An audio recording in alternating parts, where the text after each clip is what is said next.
नबी पाक अलैहिस्सलाम के रोज़े पर जो सहाबा इकराम का अकीदा, सिर्फ एक सहाबी रसूल जिनको सैयदना अबू बकर सिद्दीक रदी अल्लाह तआला अन्हु कहा जाता है, इसलिए कि इस उम्मत के सबसे पहले हजूर के स्टूडेंट जिनको नबी अलैहिस्सलाम सफर में हजर में साथ रहे, तो जब हजरत अबू बकर सिद्दीक ने देखा ना कि अब जुदाई हो रही है, तो कब्र में भी सरकार के साथ चले गए।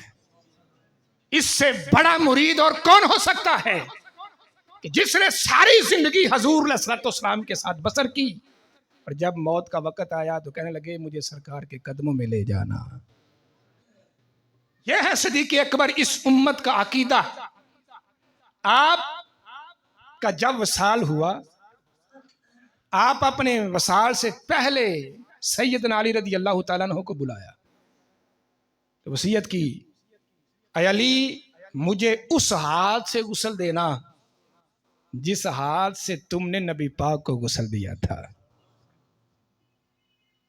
मैं गुस्ल भी उस अंदाज में मुझे देना जिस अंदाज में तुमने सरकार को गुस्ल दिया था। फिर आगे क्या करना? कहने लगे जब मुझे तुम गुस्ल दे चुको, लम्मा हमलत जनाज़ता इला बाब कब्र नबी, ये नहीं कहा कि मेरी कब्र हजूर के रोजे के अंदर खोदना, मेरी ये चाहत है कि तुम मेरे जनाजे को उठाकर कहां पे रखना? नबी पाक अलैहिस्सलातु इला बाब कब्र नबी, हजूर के रोजे के सामने रख देना।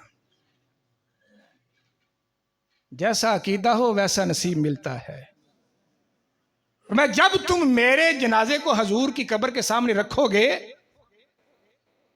तो दस्तक नहीं देनी, कुछ भी नहीं करना, सिर्फ एक जुमला बोलना। ये सारा सिद्दीक़ अकबर समझा रहे हैं, पढ़ा रहे हैं मौला अली को।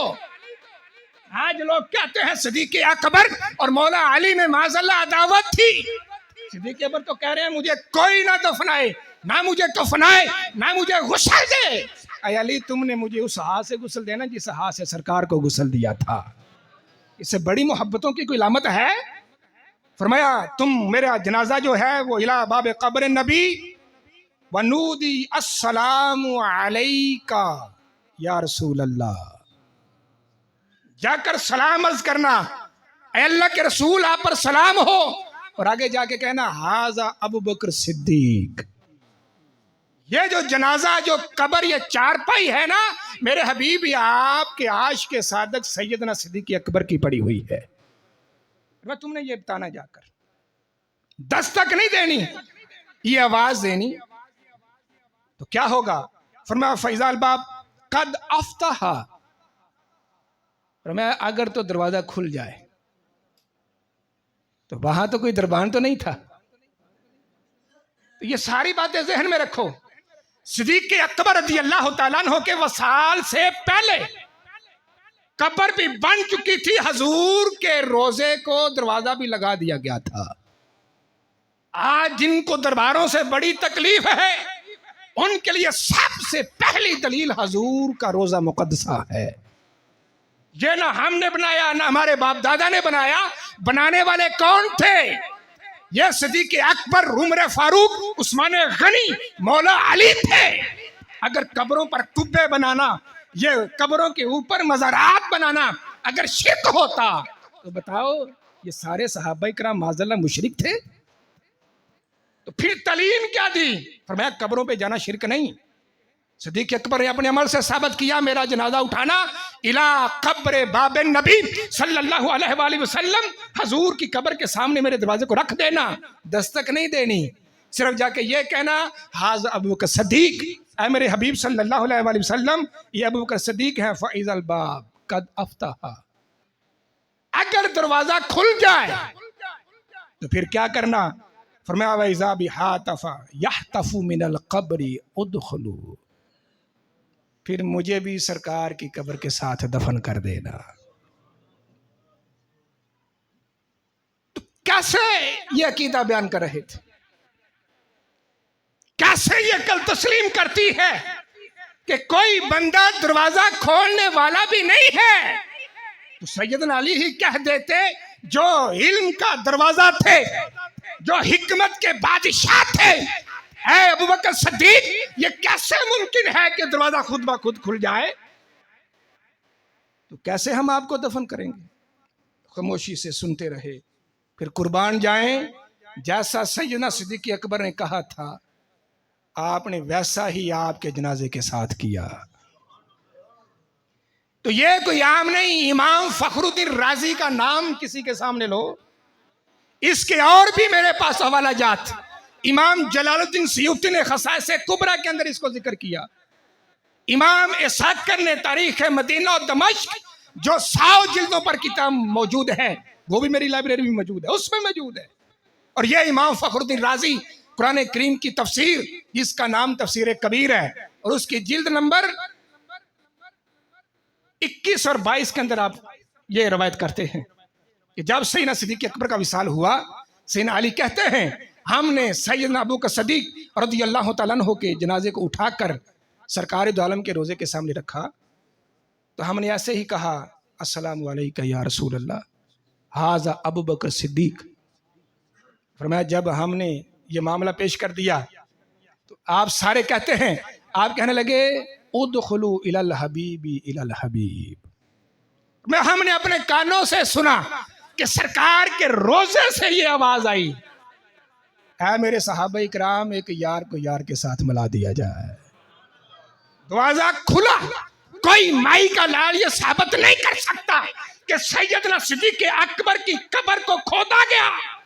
सैयदना अली कहते हैं जब दरवाजा खुला, हमने आगे देखा तो सिद्दीक अकबर की कब्र खुद ब खुद तैयार हो चुकी थी। आज ये कैसे हो सकता कि हजूर की कब्र की ज़ियारत को लोग कैसे शुरू कर सकते हैं? आज उन लोगों का ताल्लुक दीन इस्लाम के साथ नहीं, उनकी वफा हजूर के साथ नहीं। तो जिन्होंने वफा की उनसे पूछो, या रसूलल्लाह हम हजर में सफर में आपके साथ रहे, और हम ये लोगों को बताना चाहते हैं सारी कायनात के बगैर हमारा गुजारा हो सकता है, लेकिन हबीब तेरी संगत के बगैर सिद्दीक का गुजारा नहीं हो सकता। मुझे कब्र में भी अपने साथ रख लें। अगर कोई पूछे कि सिद्दीक अकबर की कब्र कैसे बनी, तो इस अकीदे की वजह से बनी। आगे रह गए साथ कौन? सैयदना उमर फारूक। तो बुखारी शरीफ को खोल लो। सैयदा आयशा तो सिद्दीक़ा रज़ियल्लाहु तआला अन्हा की तरफ आपने अपने बेटे अब्दुल्ला को भेजा, जो मदीना के मुफ्ती थे। फरमाने लगे मुझे पता है कि आयशा तो सिद्दीक़ा रज़ियल्लाहु तआला अन्हा ने वो हिस्सा अपने लिए रखा हुआ है, साथ आपका अकीदा भी ज़ाहिर हो गया। फरमाया जाओ, बड़ी अर्ज कमाल दर्जे की आला अमीर अल मोमिनीन थे। फरमाने लगे जाओ, लफ्ज बोले, फरमाया जा मेरी माँ के पास आज, आप उम्महातुल मोमिनीन है ना।